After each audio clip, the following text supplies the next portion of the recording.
It is possible that there will be more details that come out on the part of the school. But for right now, what we have, my goodness, this to me is some of the more chilling information. I mean, of course, the murders, right? But to understand that possibly this could have been prevented, that possibly these lives could have been spared. Thanks for checking out Culture Proof. I'm Miki. And I'm Will. And today we are discussing the thought that it's probably time for parents to start demanding informed consent for public schools. We're going to talk about kind of the update on what happened at Appalachia High School. There was some question about who called and reported early Wednesday morning prior to the 14-year-old who murdered 4 individuals at his high school. And then at the same time last week on Friday, while we're kind of giving an update on that story, there was another school shooting, this time in the Maryland area. We're going to talk about it. And why we're going to talk about it? We're going to talk about it because, there are ticking time bombs among us, and some of them are in our public schools. And I think parents have a right to know. Parents have a right to ask questions and get answers and then make decisions based on the answers they receive. I mean, I know this can seem really insensitive, but I think we're past the point of like privacy and all of that. Like when you go to a public school, there are certain things I think that need to become public because people their lives depend on it. Yeah, that's right. Parents need to know exactly what's going on at the schools, who's there, if there are any issues and things like that. Why not? Yeah, because that will cause parents to make decisions that they feel like they need to make for the safety of their children. Absolutely. So yes, I agree with what you're saying, and I think, man, parents have to be very proactive about this thing. So we're going to get into it. Before we do that, we want to say a huge thank you to our premier sponsor, BJUPressHomeschool.com. BJU Press Homeschool makes it possible for us to homeschool with confidence, knowing that we are not going to be competing against those who want to destroy our children and see their souls destroyed forever. That seems a little heavy, but it's fitting in light of what we're talking about. I'm sorry. Look, these are just facts. You want to know why we appreciate BJU Press Homeschool? You should check them out. Go to bjupresshomeschool.com. If you want to align the way you educate your kids with what you believe, with what your doctrine is, with what your theology is, then you're going to want to check out our friends at bjupresshomeschool.com. Biblical worldview woven into every subject, not just frosting on what would be considered the actual education. All of it is the education. We trust them. We believe you can too. Go to bjupresshomeschool.com and let them know that the Addisons sent you. Okay. We were talking about the Appalachia High School shooting on Friday. And we talked about how both the dad and the son, the 14-year-old, and his father are being charged in this crime, in the murder of 4 individuals at this high school last Wednesday. And I mentioned, because I was looking at a CNN story, I mentioned that there were calls that came in early Wednesday morning before the shooting started. And one of the things I said was, okay, I have questions. Who are these people? Who calls? What is going on? Just to jog your memory, one of the pieces of information that came out, and I believe that this was a CNN story. Yeah, CNN story that we were looking at. Other schools received threats. Investigators say Appalachia High School received a phone threat on Wednesday morning before shots rang out on the school's campus, warning of shootings that would happen at 5 schools, including Appalachia High. Multiple law enforcement officials told CNN. At the time, this particular CNN article said it is unclear who placed that call, and investigators found no evidence of other schools being targeted, but are pursuing any leads of any potential associates of the shooter that was involved in this incident. Okay, so here is what we now know, thanks to the Washington Post. It was the mother. The mother is the one who actually called the school on Wednesday morning. And we're going to get into this because the details of this just become more and more disturbing. It was the mother of the shooter who called the school to say that she had some concerns about her son. And in fact, that they, the officials of the school, should go and find him. Mm. Mm. I'm going to continue, but just first, fresh top coat, Will the Great, your Yeah. thoughts. Wow. Yeah. That's, Yeah. I mean, Exactly. you know, like, wow. So I don't know. I feel like in these situations, I'm not sure if the school officials or the people who, um, man, have authority. I just wonder how serious they take these things, Mhm. because to me there should have been a full court press. Yes. Where is it, like, hey, you know, we Yep. need to find this kid, because we're not going to even take any chances that something is going to happen at this school today. You're not alone in that. You know, Yeah. I'm Yeah. like, it seems like far too often we on the backside of things, and we get these details, and it's like, man, this could have been avoided. Yep. Things could have been done that to stop, you know, this stuff from happening. And I'm Listen. like, man, what's really going on? I'm not looking for everyone who could take the fall for these types of situations. Yeah. I'm not after that. I'm not after just like, going through and sort of like trying to ruin people's lives. That is not what I'm after. But what I am after is something that is consistent in the law. Like, I think if we are saying, now I understand the father and I understand his role in providing access to weapons when you've got a mentally unstable child under your roof. I totally understand that.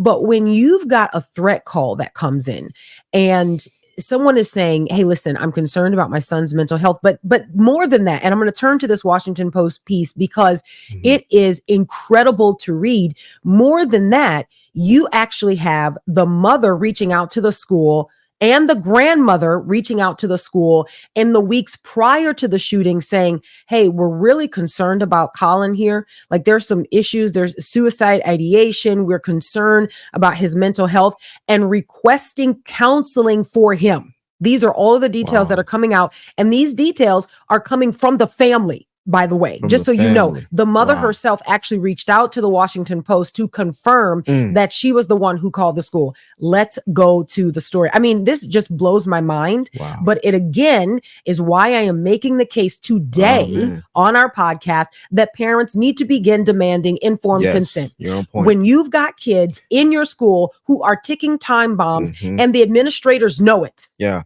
I would have wanted to know this. I would have made adjustments to my. Maybe you're going to take your kids out for a few weeks. Yeah, like if you've got a kid who's on the edge and the parents are contacting the school. Yeah.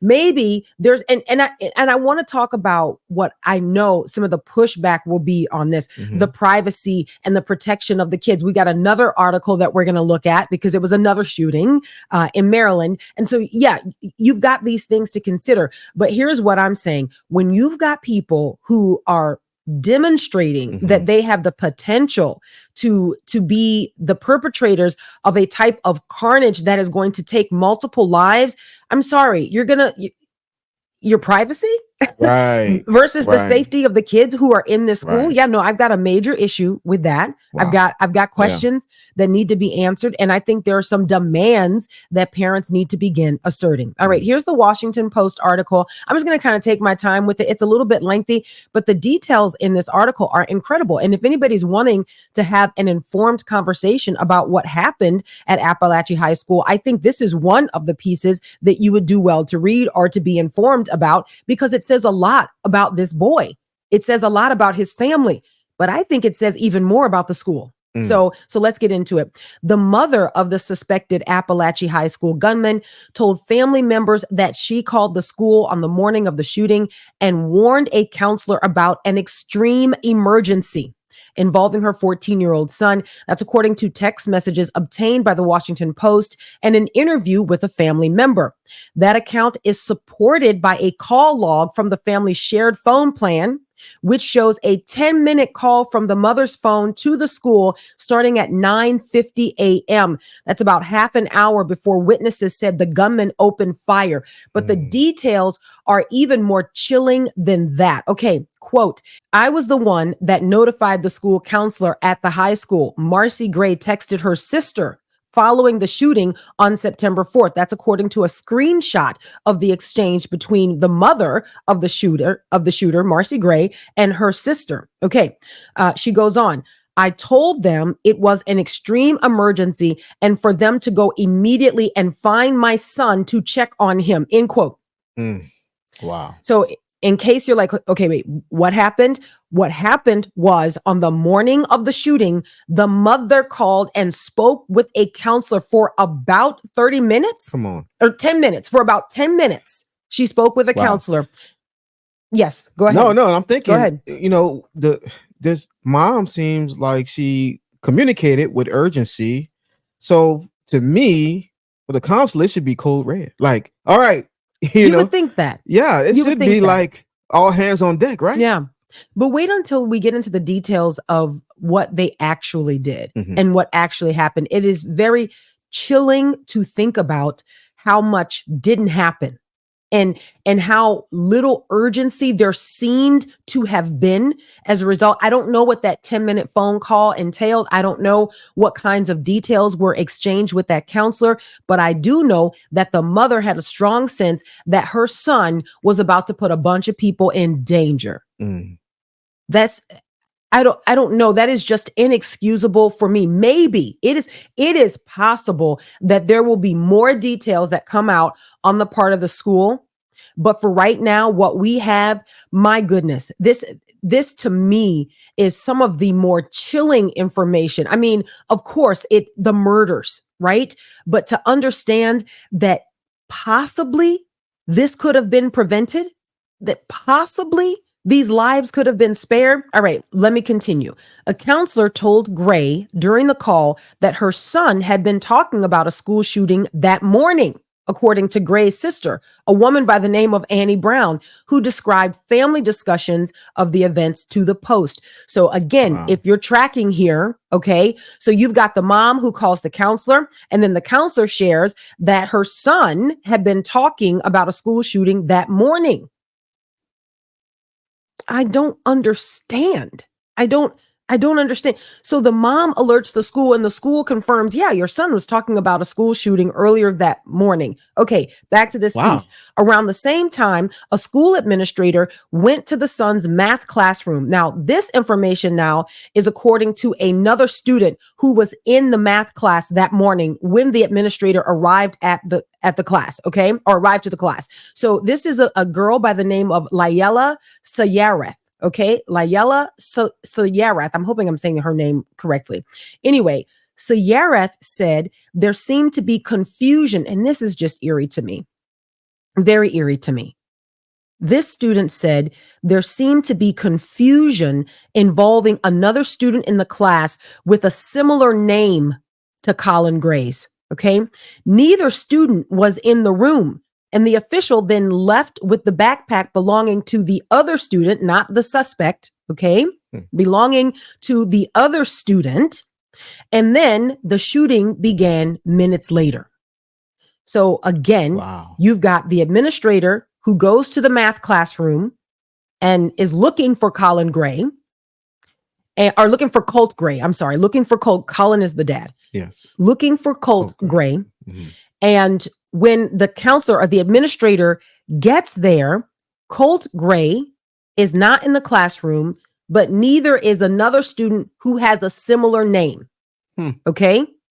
So the administrator takes the backpack of the similarly named boy, not the suspect, and then goes out, you would presume, looking for the actual Colt Gray. All right, here we go. The phone log, text, and interviews provide the strongest indication yet that officials at Appalachia High were alerted to the concerns about the suspect on the morning of the shooting and may have been looking for him in the minutes before he allegedly killed 4 people and injured 9 with an AR-15 style rifle. The text also show that the school and family were in contact about his mental health a week before the shooting, and that Brown, now keep in mind, Brown, Elizabeth Brown, I think is her name, is the sister of the suspect's mother. Okay, so this is the suspect's aunt. All right. Brown told a relative that the teen was having homicidal and suicidal thoughts. I'm sorry, Annie Brown is the sister's name. Annie Brown. All right. So the aunt Mhm. and the grandmother Mhm. are all aware that Colt Gray has some mental issues going on, Mhm. that he is not 100% in his right mind. Chilling to think about, because what you have and what the parents recognize is that there is a ticking time bomb walking among the students of Appalachia High. Man. Just a ticking time bomb walking among these students. And who doesn't know it? The students, right? Mm. Who doesn't know it? The The parents. parents, Like, right? who are the people who know it? The administrators, Counselors. the counselors, the actual parents of the suspect. And why is it that these students don't know? And why is it that the students' parents, at the very least, don't know? This is why I'm saying, this is why I'm making the case that parents, it's probably time, if you are going to have your kid in a public school open to the public, it's probably time that you demand informed consent. Wow. Maybe you need to know who's among your kids before you consent to turning them over for 7 to 8 hours a day. Yes. Maybe it's time that you start demanding that. All right. Yes. After this story was published online, Marcy Gray, that is the mother of the suspect, reached out to the Washington Post to confirm the details in the text and the phone logs. She declined to elaborate on what had prompted her to call and warn the school, but she said she had shared that information with law enforcement. She called the shooting absolutely horrific and expressed remorse for the students and parents affected. Quote, "I am so sorry and cannot fathom the pain and suffering they are going through right now." That is what Gray told the Post. All right, back to the aunt of the suspect. Brown is her name. Annie Brown said her sister called the school after she learned something concerning about her son and feared an impending disaster. Brown said in the interview she did not know the details about what her sister had learned or how her sister had learned those details. Brown previously told the Washington Post that her nephew had spent months begging for mental health help. Mm. I'm sorry. So the aunt is saying Wow. that her nephew himself spent months begging for help because of mental instability. All right, just want to make sure that we are all on the same page. According to this aunt, Annie Brown, she says, quote, "Adults around him failed him.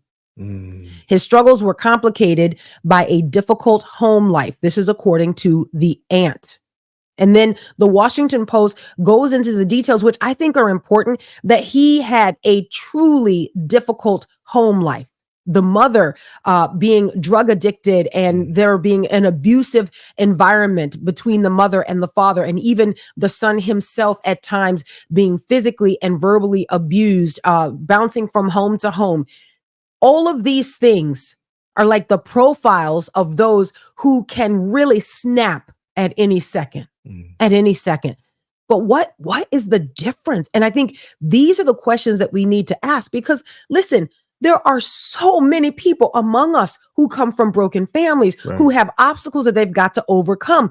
What is it about this generation that increasingly is making this generation different from the generations prior, that now when you've got these kinds of incidents in their lives or instances in their lives, it turns into violence against themselves or violence against other people? Well, I think one thing is they are open to a lot more information. Yes. And there's a lot more access to different things that they can consume that would even like cause them to bend towards that way. That even the way things are shaped now in culture, as far as mental health and a focus on you and your well-being and kind of like a dismissal of others and loving. Yes. Like the whole way that the culture is arranged, I think it bends toward if you're unstable, then you're prone to just pop at some moment, Yeah. and it's almost like, man, there is a failure on the part of the parents. There's a failure on the part of the school Yes. and the administrators, and the question that I would have is, so why with them knowing all of this, why is so little done? I feel like they're trying to protect the image of a school. Yeah. Like to not share it. Man, there's some among us that have these issues. And I think you're right. Parents are going to have to demand to know the information that they want to know. Yep. And they're going to have to be very aggressive in going to the schools and saying, okay, I need to know who is here, like what's going on. And if you're going to have your child in that setting, there's no other choice, I believe, at this point. Yeah, I think, there are a lot of demands that public schools make of parents and Yes. Up to, and some might even say, including turning over your kids to them, that while your kids are here, morning to afternoon, they are ours. They belong to us. We have rights over them. Yeah. And that is the belief. And indeed, that's the practice. That's the way the schools operate. There are forms and documents that parents have to sign when they enroll their kids in school. I mean, in some ways, sort of like, I don't know, abdicating their role and saying that you put the administrator in your place. The administrator gets to act in your stead.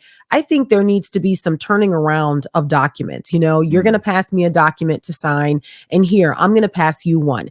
I need informed consent. I need to know what you know about who's enrolled in this school this year.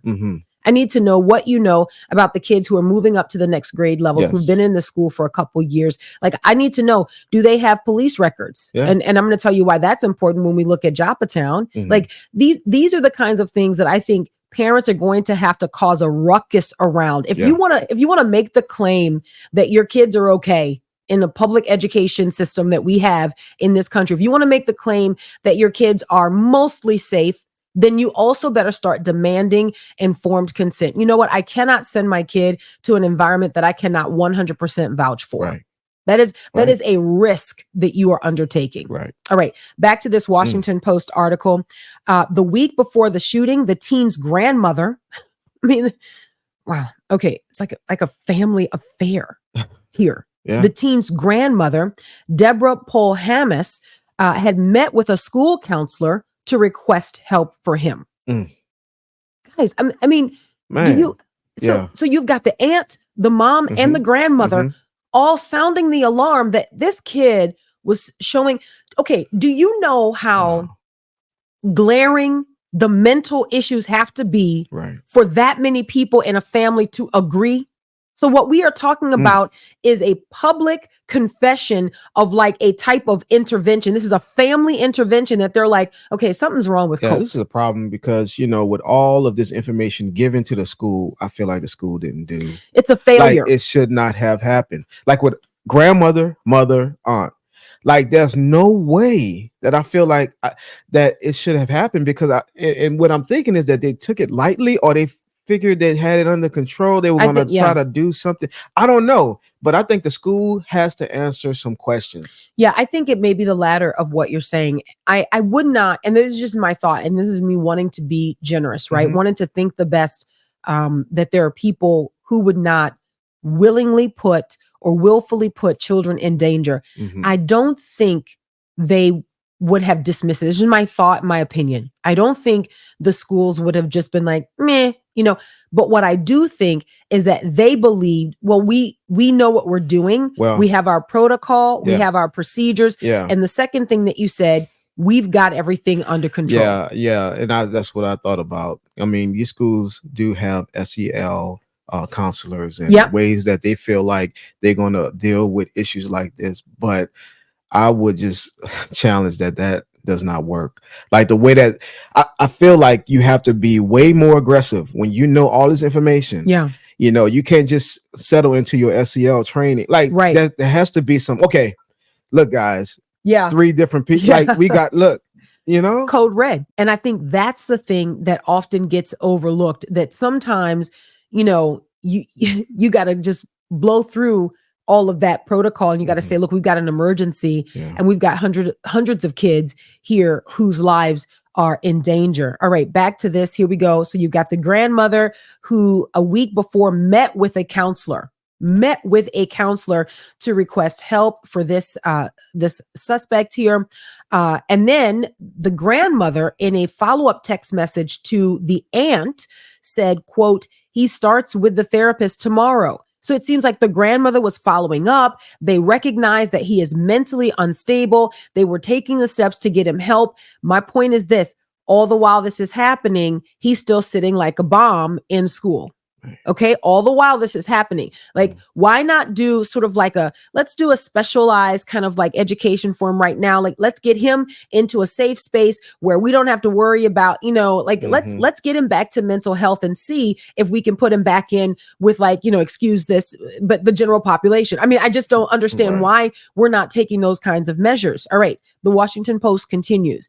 In an August 29th text with a family member, Brown, again, that is the aunt of the suspect, said she was hopeful about plans the family had made with the school to get her nephew into therapy. She also raised concerns about her nephew's access to guns in the home. All right, quote, he has been having homicidal and suicidal thoughts.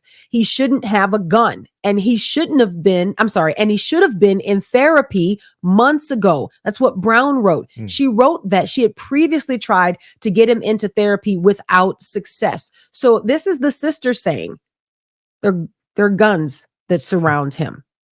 He's having homicidal and suicidal thoughts. So he is thinking about killing people and himself. He should be in therapy. Okay, so again, the question has to be asked, what was he doing? What did they see? What was happening for them to collectively agree that there is a problem with this child, that he is disturbed and he needs help? And why is it that for them, it was so urgent, but for the school, it was all under control and manageable? There's a disconnect there for me that I feel like I need these questions answered. All right. After the shooting at Appalachia, the suspect's mother expressed frustration that the school had not prevented the tragedy. Text messages show the amount of time that elapsed between her warning to the counselor about her son and the first shots fired was just a long time. This is what the mother said. It was just a long time for them to intervene. So I'm curious to know what happened in that time. Even the mother is saying, so from the time I contacted the school and spoke with a counselor, there was enough time for them to get him. The mother is saying, I don't know what happened.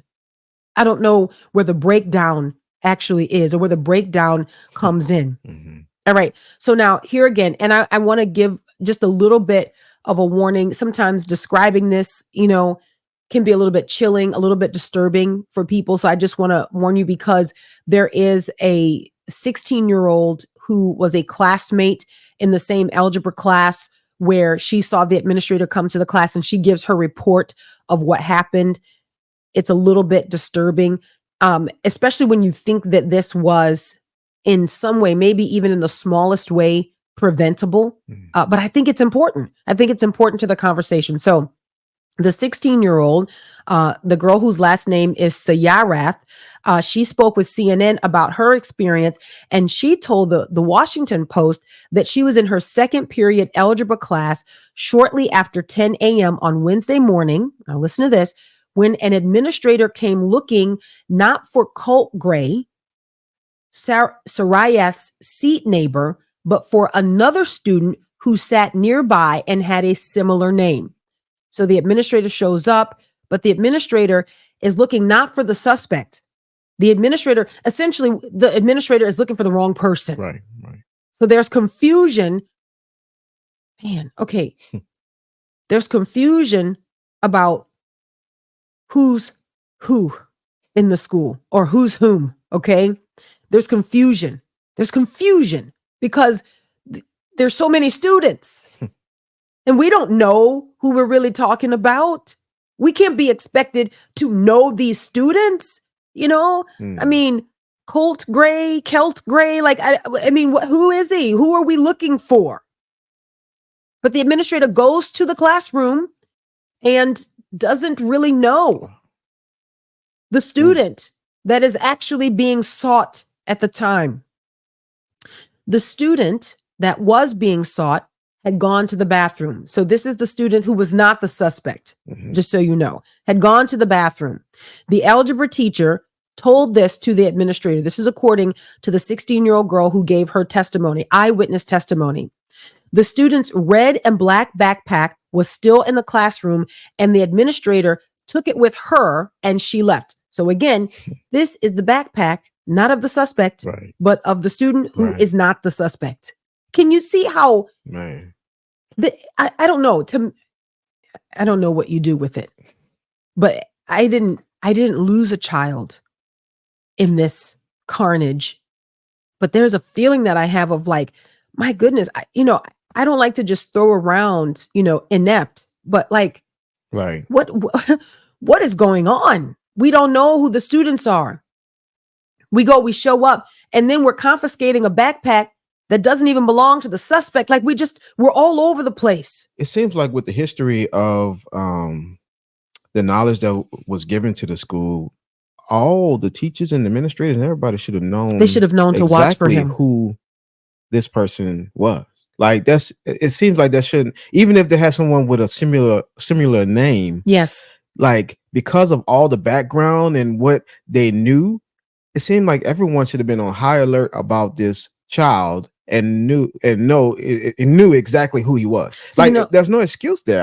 I don't feel like there's an excuse there for there to be like this mix up, even with similar names. Yes, you make a really excellent point here, because I'm thinking of informed consent for the parents, but maybe the teachers need to also demand informed consent. If I'm going to be teaching all day long, hundreds of students, look, I need to know if there are mental health. Yes. It wasn't just students. Absolutely. Like, so, I mean, come on, like something has to give. So in that moment, the administrator comes looking for the wrong student, takes the wrong backpack, but the actual suspect was not in the classroom either. This is according to Sayurath, the 16-year-old girl who is giving her eyewitness account. Shortly after the student with a similar name returned with his backpack in hand, he told her that an adult in the hallway had asked him about a first period teacher he didn't have. Okay, follow me here.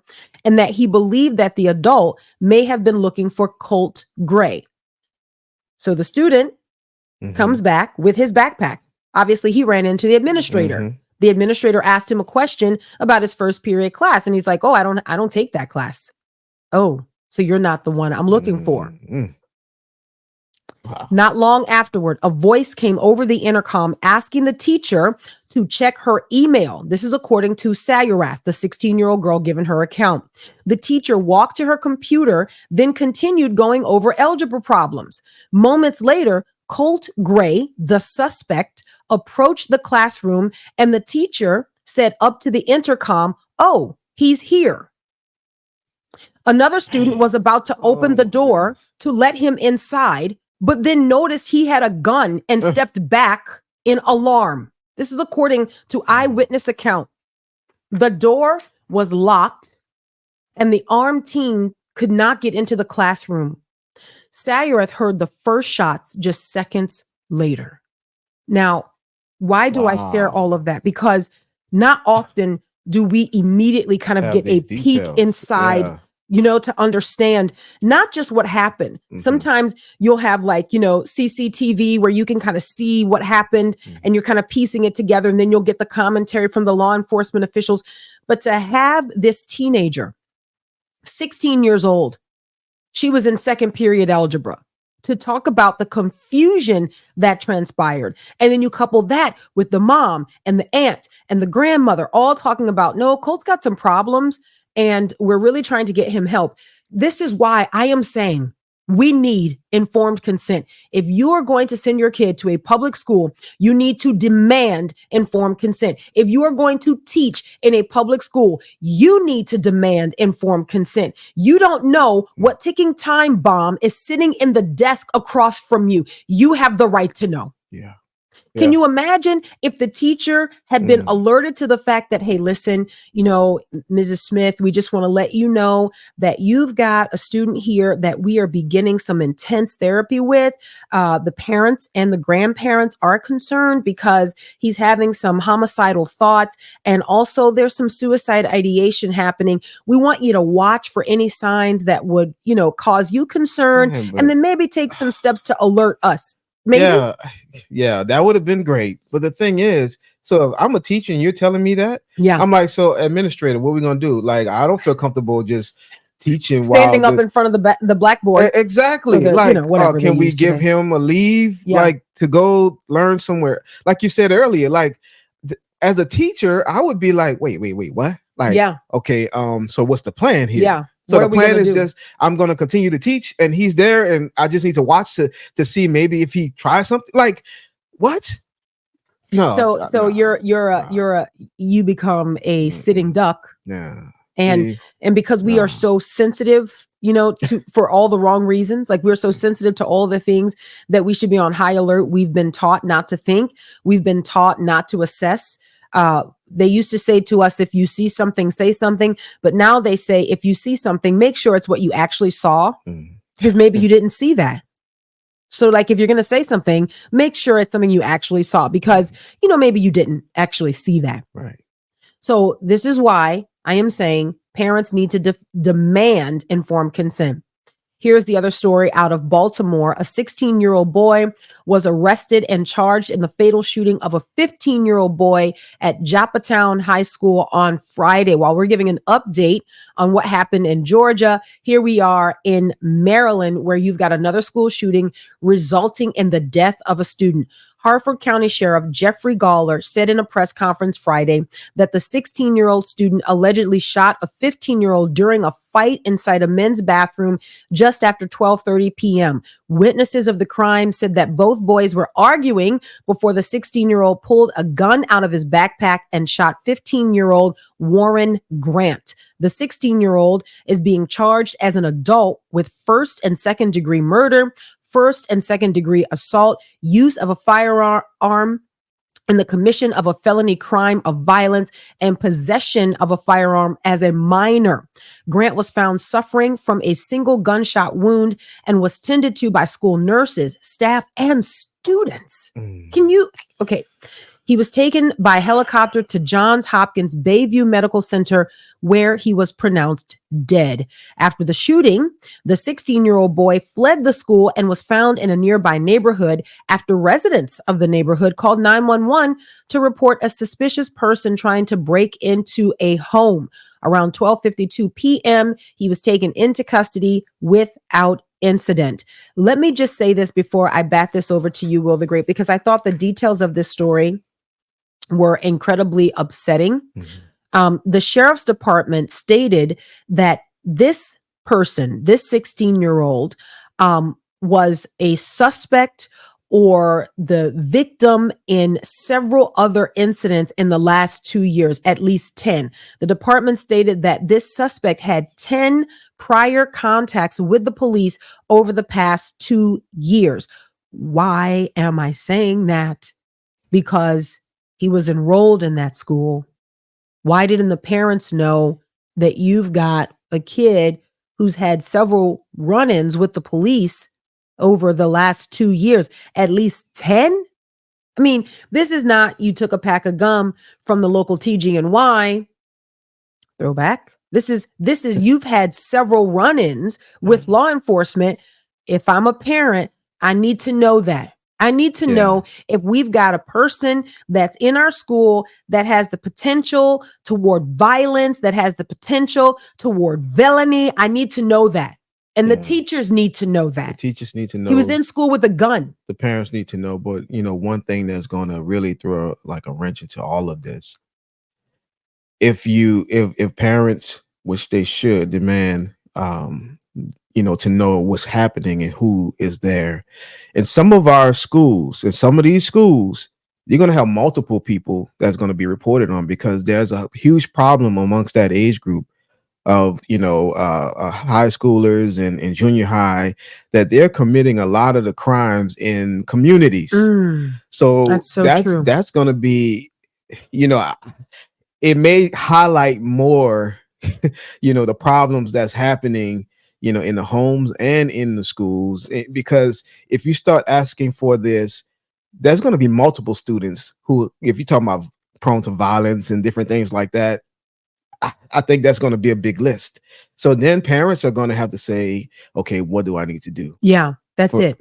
It's gonna force your hand, and it's sad that it has to get to this, but it's gonna force your hand to make a decision about your child. Yeah, and I think that's the point. Ultimately, that's my point. When I say informed consent, it really is on the side of the person who receives the information to be able to reject it. Right. That's ultimately what it is. Right. You think of this in the medical community. When we demand informed consent, we want to know what's in the drug that you're suggesting I inject into my person, right? So what we're saying is, man, okay, what's in the school that you're suggesting and overwhelmingly that I should send my kid to? Like, what's happening within the walls of this school? So sense. Parents and teachers are going to have to demand informed consent. Yes. I am not sending my kid here if I cannot know who's among them. I mean, come on, for crying out loud. You've got ticking time bombs sitting in desks next to other students. And then look, and this may be a one-off, like this may be something that like it's just, everything just happened in such a way that you could not leap into action. But I'm sorry, this is one time too many. And 4 people lost their lives as a result of this disjointed, we don't know who's among us type approach to schooling. You didn't know who you were looking for. You go in search of the wrong student while the actual suspect is out somewhere plotting to get back into second period algebra. You said, well, how do you know? Because the girl said he showed up at the door. The student went to let him in. The door was locked. Thank God for that. So he steps back because he's like, whoa, he's got a gun. Can you imagine that all you're trying to do is learn about variables? And all of a sudden you go to the door and someone is holding an automatic rifle. But again, it could have been prevented, right? Not because the gun just walked itself into the school, but because the person on the other end of the gun showed extreme issues with mental health. Like this went before him. And so, maybe if parents knew, maybe they could have decided, hey, do I have a kid in the class with this kid? And look, and I know it is sensational. People hearing me right now, you're like, oh no, we cannot advocate for this type of insanity where you're like, oh, we got to get our kids out. We got to get our kids out. Well, do you want to take them out in body bags, or do you want to walk them out so that you have peace of mind? Miki, that is extreme. No, what's extreme? What's extreme is in just 1 week, we've got 5 people dead at the hands of teenagers. That's what's extreme. That is unbelievable to me. And as soon as we get to the place where we start to say, you know what, we want our normal back. That's not normal. That's not normal, right? Then we'll begin to put pressure on the places that we call schools, but they're quickly turning into like prisons. They're quickly turning into these sorts of trauma centers where kids are not coming back from that. And look, I read this in this article, the last line here. This is what it says. And I think, what a joke. What a joke. Here's the last line. Harford County School Superintendent Sean Bolson shared that students will be offered counseling when classes resume on Thursday. Yes, go back to the place where your classmate lost his life at the hands of another classmate so that you can get counseling. Go back into that. I'm sorry. You are not going to convince me that is a better option for our kids. You're not. You are not going to convince me that the kids are better off, that we farm them out into an environment where they don't really care about them, and an environment where they don't actually know who they are. They're what number is it? What's your social? We don't. No, it's time for parents to demand informed consent. And to your point, Will the Great, it's time for teachers to demand informed consent as well, because as we saw at Appalachia High School, the teachers were also in danger. All right. When we resist those cultural trends that rival the truth, we remain culture proof. Until next time, Lord willing. God bless.